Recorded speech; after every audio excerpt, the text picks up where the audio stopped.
We continue with our discussion of Second Act by Henry Oliver. This is the second part of our interpretation. Shakespeare once said, "What's past is prologue," and I find this line often misunderstood. Many people interpret it as, "What's past is over, the prologue is finished, let's move forward." But in both the original context and in modern English usage, it actually means, the past determines the present. This quote appears in Act 2, Scene I of Shakespeare's The Tempest. Fitting, since Oliver's second act takes its name from this very play. In the scene, the character is arguing that, because they were treated so unjustly in the past, they are now justified in seeking revenge.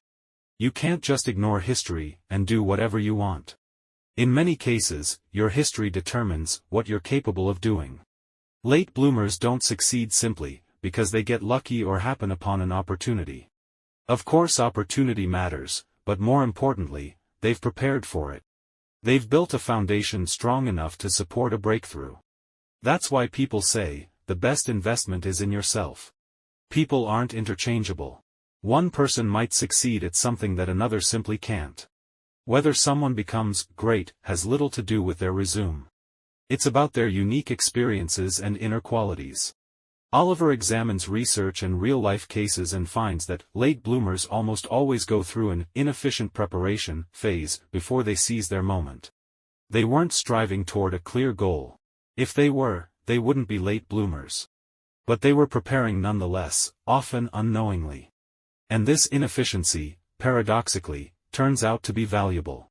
There are two approaches to talent development: fast and slow. The fast path means identifying required skills early and learning them quickly. The slow path acknowledges that we can't predict future demands, so it focuses on developing broad, timeless, or even currently useless skills. Slow skills usually come from a place of passion. Otherwise, you wouldn't stick with them. You train in something that might not be useful today, waiting for the moment when it is. In summary, during this inefficient preparation phase, late bloomers tend to go through three types of experiences that shape three essential character traits.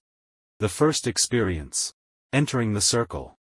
Even if you don't know what you want to do, you need to make sure you have a seat at the table. When Margaret Thatcher first entered British politics, her dream was just to become a minister. She never imagined becoming Prime Minister. No woman had done that.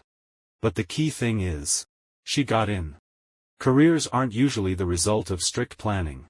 But they're also not just random. You need initiative. Calvin Coolidge, the 30th President of the United States, graduated during an economic downturn. A professor told his class something Coolidge remembered for life. A career is like a current of water. Your job is to place yourself in the mainstream and let the current carry you. What happens during that current is uncertain. But the key is being in it. Especially in politics. If you're present, you may be called upon. If you're absent, you have no chance. Coolidge didn't get there through dazzling ability. He got there by showing up. As Kevin Kelly once said, keep showing up. 99% of success is just showing up. In fact, most success is just persistence. We've talked before about how luck is something you run into. You have to show up, even in a supporting role. Take Gardner, the man we mentioned earlier. He wanted to be a Wall Street stockbroker, but had no degree or experience. So he kept reaching out to people in the industry, begging for interviews, using every ounce of energy to convince someone. He got tons of interviews. So many that he could barely keep up with daily life. And eventually, he got in. The second experience: retreat. Like a hermit, you isolate yourself for a period of time to work on your inner strength. Why was Nassim Taleb able to write The Black Swan? Because when he first came to America as a young man, he was obsessed with the randomness of markets. So he spent 5 full years reading every statistics-related book he could find, mastering the topic. In the end, no statistics professor could match his understanding. Why? Because most people don't have 5 years to spare.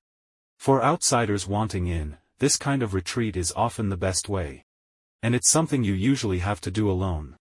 Another example. Blake Scholl, a tech entrepreneur, wondered why we no longer had supersonic passenger planes. Like Elon Musk, he started researching from first principles and found that most conventional wisdom didn't hold up.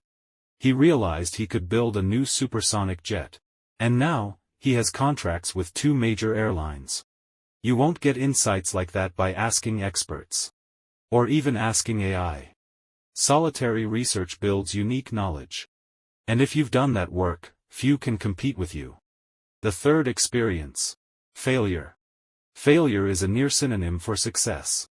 It's praiseworthy in itself. At least you tried. There's a study and a story to explain this. The study looks at early career scientists applying for grants. Researchers compared 2 groups. Those who just barely received funding, lucky winners, and those who just barely missed out, unlucky losers. Who had better long-term outcomes? It turns out the unlucky losers did. They had significantly more high-impact papers, and the further along in their careers, the better they did. Early failure gave them greater long-term momentum. Yes, there's survivorship bias. The study only includes those who stuck around after failing. But that doesn't explain why the unlucky group outperformed the lucky one. Maybe it's true that what doesn't kill you makes you stronger. Failure clarifies your path. The story comes from a journalist and Harvard MBA. At his 15-year reunion, he noticed 2 types of classmates. Some were successful right out of school and still wealthy, but felt disappointed with their careers. Others struggled after graduation, bounced between jobs, experienced setbacks, but eventually succeeded. Otherwise, they wouldn't be at the reunion. And the second group? Not only were they wealthier and more powerful, but they also reported greater life satisfaction. Again, survivorship bias. But if you do survive failure, you might end up better off than those who never failed. Maybe experience shapes character. Maybe it just filters out the ones who never had character to begin with. Either way, late bloomers share certain traits that make them exceptional. Some traits are essential. You need sensitivity to spot opportunity, an open mind to risk failure, and physical stamina. Especially if you're going to do great things after 40. Margaret Thatcher, for instance, was said to function on little sleep without losing energy. Maybe she trained, maybe she was born that way. But physical endurance matters. Beyond that, Oliver identifies 3 key traits shared by all late bloomers. Persistence. If you have an interest, an ambition, or a dream, you must never stop. Without that go-all-in mindset, you can't go deep. Earnestness. You must take your interests seriously. Almost to the point of seeming eccentric. Remember Ray Kroc, the man who brought McDonald's to the world? As a milkshake machine salesman, he once drove miles just to deliver extra machines to a customer. It probably wasn't worth it financially. But he was obsessed with making the sale. And Gardner, again. When he finally opened his own firm, he showed up 20 minutes late to his first client meeting. The client said, "If you can't be on time, how can I trust you with my money?" Gardner was devastated. And from then on, he always wore 2 watches to ensure he arrived early. Quietness. The ability to be silent and focused. Because without it, you can't go into retreat mode and do deep work. Finally, let's talk about one remarkable person. Katharine Graham, CEO of the Washington Post. She became one of the most influential CEOs of the 20th century. Warren Buffett backed her. Every new U.S. president made a point to attend her salons. But before age 45, nothing about her life suggested she'd become this powerful.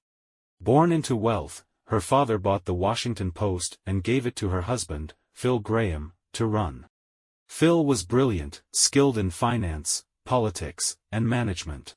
He was also charismatic and good-looking. Katharine devoted herself to supporting him.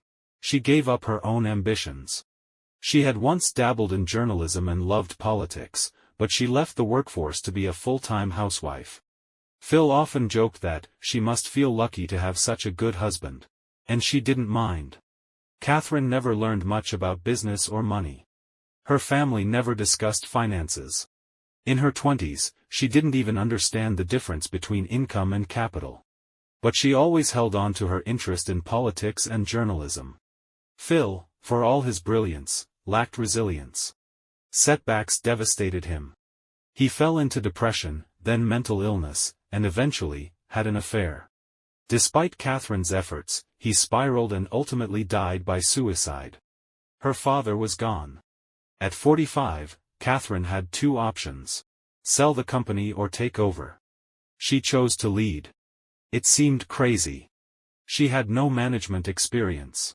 But when she stepped into the Washington Post, everyone was stunned by her presence.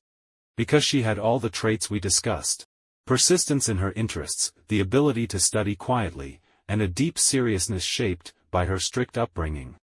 In the end, management and finance can be learned. Character is what counts. Under her leadership, the Post flourished.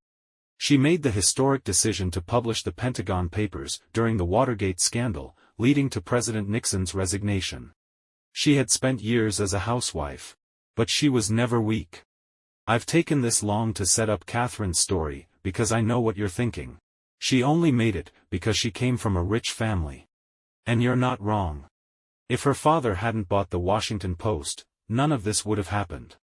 So next, let's talk about how to leverage external advantages. That's it for today's content.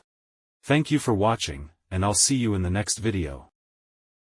If you feel there is value in this, please like, subscribe to this channel, and leave your thoughts or suggestions in the comments section. Let's grow together and read more good books.